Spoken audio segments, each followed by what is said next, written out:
Okay. Have you ever heard a song? These are the generic MTV, oh, you hate that word, but the MTV, these are the topics they're covering. So we'll do this and then we'll do the albums. Have you ever heard a song where you could not understand the lyrics? Yes. Do you remember which song that was? Or songs, or, ones that stick out in your mind?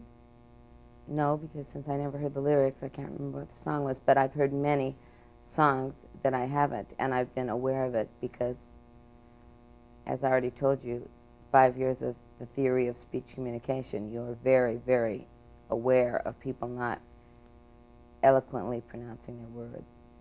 And you make a real point, don't you? Of Yeah, making and I do, especially when I sing, because I hate that when a line goes by and I can't understand it. What's the first song you ever sang? Song with my grandfather. You don't want to hear it. Are you sure? It's a totally country song that's... Oh, I want to hear it. Can you sing it, or are you... Yeah, I can sing a little of it. Okay. Sing a little Goes, are you mine all the time? Stay up with me through the night. Will the love light always shine in your eyes just like in mine? Will you share the good and bad? Bring me joy when I am sad. Tell me, darling, are you mine and only mine? I love it. You know about all the memorabilia auctions at Sotheby's and Christie's. What do you think of the idea of selling rock and roll, items from rock and roll, as memorabilia?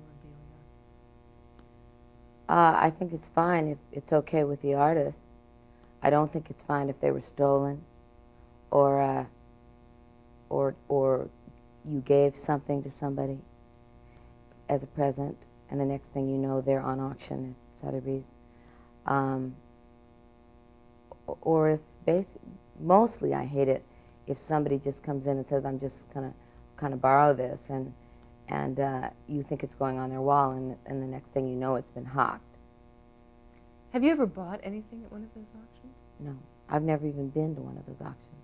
Would you? Is there anything you'd like to buy? Like, Jimi Hendrix's smashed guitar just got like $65,000.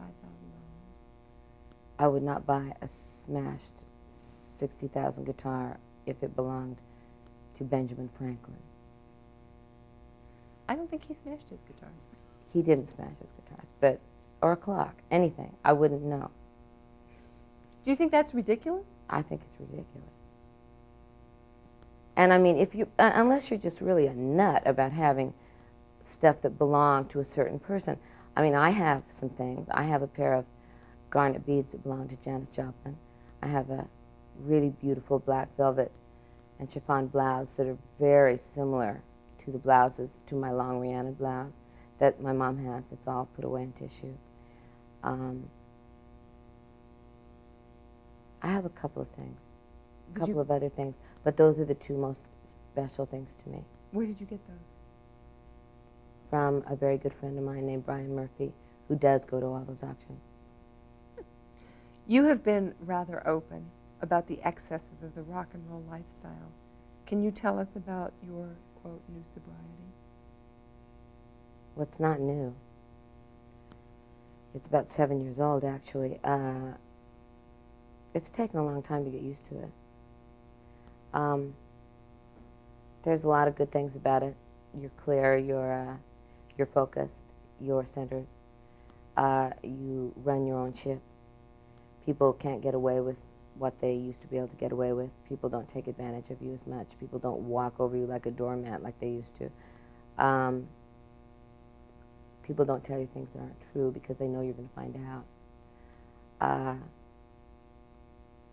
The other side of the coin is sometimes it's not as much fun. But when it comes right down to it, the unfortunate thing about it is that, and I don't like to, I don't like to really say this to kids because it's hard to understand exactly. It's kind of like if you go out and buy a pound of Sara Lee pound cake and you have one bite of it, I can guarantee you that in the next 2 days you're going to eat that whole cake. And then you're going to have to eventually stop, or you're going to turn into a 500-pound person. If you do these things that are oh so much fun, you're eventually going to have to quit, or it's going to kill you. So if you start, you're going to have to stop.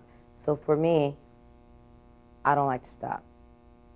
So it's easier not to start than to have to stop.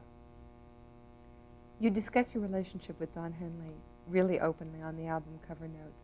What can you tell us about working with him, about that relationship? Well, Don always treated me very special. He always kind of treated me like we were married in a strange sort of way. He still does whenever I see him. I think he found in me something that he has not probably found since, and that was somebody that was it was 1976. This was right after the beginning of, when Fleetwood Mac really made it, and the Eagles had been big for a long time.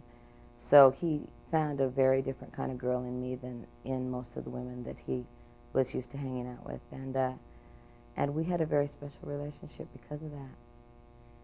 This fall, a new law may take effect that will severely tighten visa standards for foreign artists to enter the United States to work. Have you heard about this law at all? Well, what it would probably do is cut as much as 2/3 of the new artists who are able to come into the United States to do tours, to do fashion, if they're models. What do you think of a law like that? I don't know why they'd make a law like that. Close shop. Keep the to keep everything in here. Mm-hmm. Well, they may have less people here, but they're certainly going to have a lot less cool things around. There's talk that some other countries are going to retaliate by not allowing American artists to travel to Europe, Australia. How would you feel if you saw that kind of thing happening?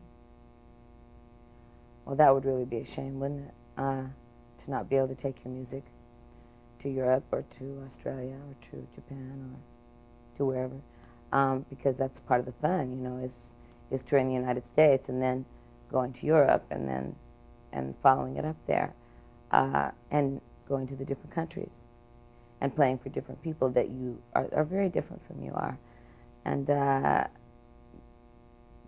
think that would be really sad. I'd hate that. Have you heard anyone new lately, new artists that really made your spine tingle?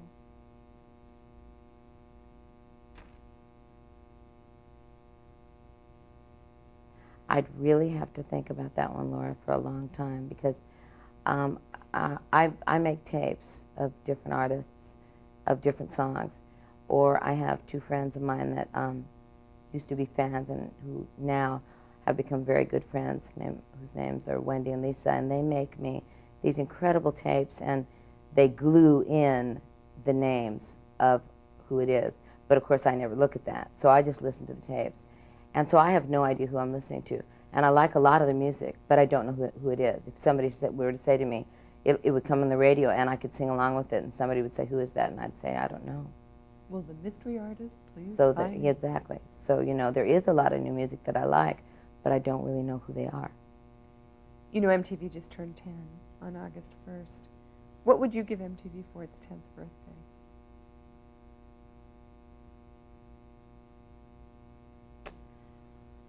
Well, I would probably write them a letter about the first year that they came out, about sitting on my bed,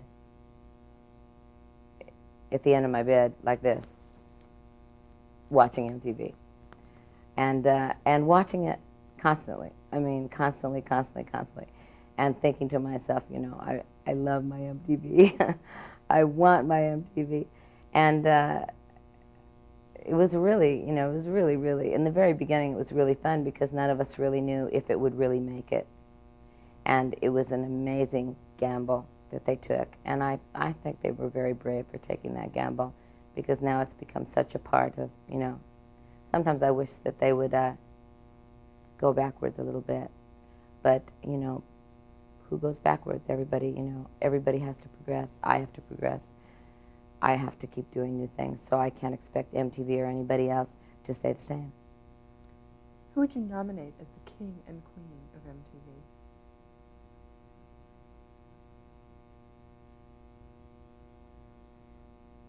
I don't know. I watch MTV off and on whenever it's on, but I don't know all the new disc jockeys and the new people as well as I knew the old ones. I would have said before, I would have said Nina Blackwood, and as far as the guys go,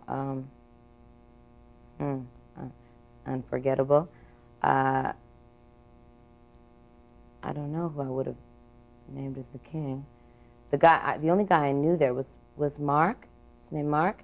I knew him very well, so I guess I'd have to give Mark the kingdom. You know, the first song they ever played was "Video Killed the Radio Star," which is one of my very favorite songs. Did video kill the radio star? I think video has had a lot to do with killing the video star. I think that it's not necessary. I think that videos can be good enough that they can really help the radio star. I think when videos aren't good, that they really hurt the radio star.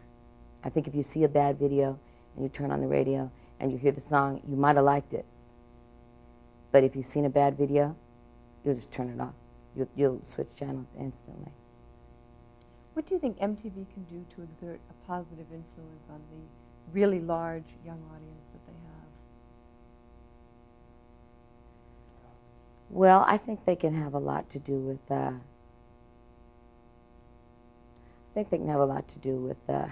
people feel about drugs, and I think they have a lot to do with, again, the progression of music.